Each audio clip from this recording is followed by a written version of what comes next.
Kur'ani është i përsosur dhe se Kur'ani është i mbrojtur nga ana e Allahut subhanahu wa ta'ala. Andaj, kush e mohon qoftë edhe një harf të Kur'anit, kush e mohon qoftë edhe një harf, një shkronjë të Kur'anit, bën kufër, del prej feje. Dhe kush pretendon se Kur'ani ka edhe disa shtesa tjera, kush pretendon se Kur'ani është i mangët, ai bën kufër dhe del prej fesë së Allahut subhanahu wa ta'ala.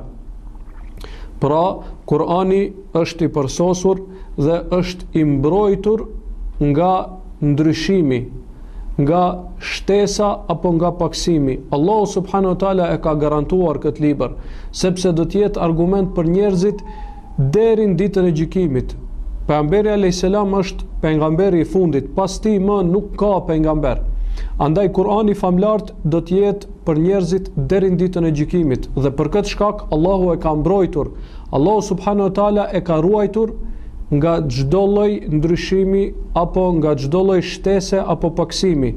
Dhe kush beson, pretendon apo e mohon qoftë edhe një shkronjë të Kur'anit, ai bën kufër me këtë dhe del prej fesë së Allahut subhanahu wa ta'ala.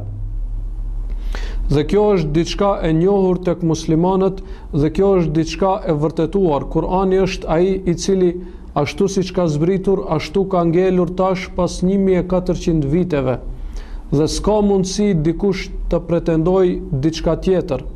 Është ruajtur me lejen e Allahut dhe është mbajtur mend nga miliona hafizler, është mbajtur mend nga miliona hafizler, është mbajtur mend nga shumë njerëz që nga koha e Muhamedit sallallahu alaihi wasallam. Kurani është diçka me cilën muslimanët kanë qenë të lidhur çdo herë në namazin e tyre.